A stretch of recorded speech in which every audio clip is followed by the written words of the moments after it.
তাদের ভাষা আন্দোলনের মঞ্চ খোলা নিয়ে কি সরাসরি সেনার সঙ্গে সংঘাতের পথে হাঁটতে চলেছে তৃণমূল কংগ্রেস? এই প্রশ্ন উঠছে, তার কারণ মমতা বন্দ্যোপাধ্যায় তিনি প্রশ্ন তুলছেন, কেন মঞ্চ খোলার আগে সেনা জানায়নি পুলিশকে? আর এই গোটা ঘটনার পেছনে বিজেপির হাত রয়েছে বলে অভিযোগ করেছেন তৃণমূল নেত্রী। আর এখান থেকে বিকল্প জায়গা হিসেবে সরাসরি চলে আসেন ডোরিনা ক্রসিং এ তৃণমূলের প্রতিনিধি দল। আমি সেইখানে আপনাদের নিয়ে যাব, যেখানে অরূপ বিশ্বাস থেকে শুরু করে ফিরহাদ হাকিম তারা পৌঁছে গিয়েছেন। ব্রতদীপ ভট্টাচার্য আমাদের প্রতিনিধি রয়েছেন সেখান থেকে সরাসরি। একবার দেখাও ব্রতদীপ ছবিটা।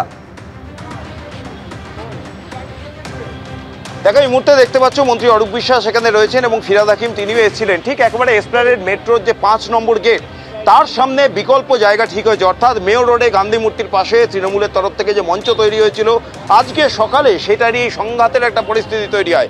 সেনাকর্মীরা এসে সেই মঞ্চ খুলে দেওয়ার কাজ শুরু করেন এবং তারপর স্বয়ং দলনেত্রী সেখানে এসে পৌঁছেছেন এবং সেখান থেকেই ঘোষণা করেন যে সেনার জায়গায় অর্থাৎ গান্ধী মূর্তির পাদদেশে তারা আর এই আন্দোলন করবেন না, তারা বিকল্প জায়গা খুঁজবেন এবং সেখানেই করবেন। সেই জন্য দায়িত্ব দেওয়া হয় মেয়র ফিরহাদ হাকিম এবং মন্ত্রী অরূপ বিশ্বাসকে। এবং কিছুক্ষণ আগেই তারা এখানে আসেন এবং এই এসপ্ল্যানেড মেট্রোর যে 5 নম্বর গেট সেই গেটের সামনেই জায়গা ঠিক করা হয়েছে। অরূপদা, এখানে কি মঞ্চ তৈরি হচ্ছে? মুখ্যমন্ত্রী বলছিলেন মানুষের যাতে অসুবিধা না হয় দেখতে হবে।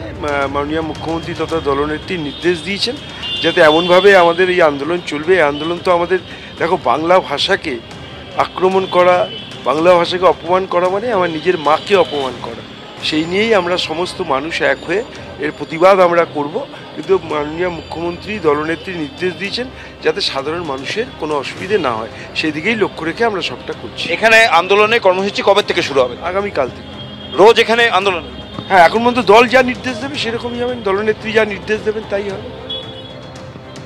অর্থাৎ শুনতেই পারলে সুপ্রজিৎ যে দলনেত্রীর নির্দেশ অনুযায়ী তারা এখানে মঞ্চ তৈরি করবেন। আমি আমার সহকর্মী উজ্জ্বলকে একটু জায়গাটা দেখাতে বলছি। ঠিক একেবারে ডোরিনা ক্রসিং সেইখানেই সামনে এসপ্ল্যানেড মেট্রোর 5 নম্বর গেট এবং সেই গেট থেকে বেরিয়েই এই যে জায়গা এইখানেই কিন্তু এই মঞ্চ তৈরি করার তারা সিদ্ধান্ত নিয়েছেন।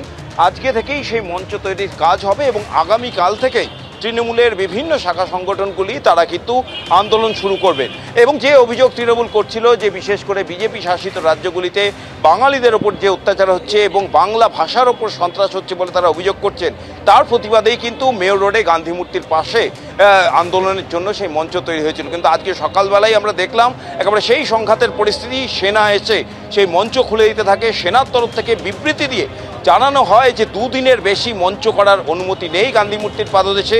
যদি 2 দিনের বেশি অর্থাৎ 3 দিন কিংবা তার বেশি সেখানে মঞ্চ রাখতে হয় তাহলে একেবারে কেন্দ্রীয় সরকারের থেকে অনুমতি নিতে হবে। এবং তারা এই নিয়ে শাসক দলকে জানিয়েও ছিল বলে অভিযোগ সেনার তরফে। কিন্তু একেবারে এই নিয়ে দেখলাম আমরা দলনেত্রী মমতা বন্দ্যোপাধ্যায় তিনি সেখানে চলে আসলেন এবং তিনি নির্দেশ দেন দলের অন্যান্যদের যে বিকল্প জায়গা খুঁজতে, এবং সেই বিকল্প জায়গায় এই এসপ্ল্যানেড মেট্রোর সামনে ঠিক হয়েছে। আজকেই সেই মঞ্চ তৈরির কাজ হবে এবং আগামীকাল থেকে এখানে আন্দোলন শুরু করবে তৃণমূল কংগ্রেস। ধন্যবাদ ব্রতদীপ।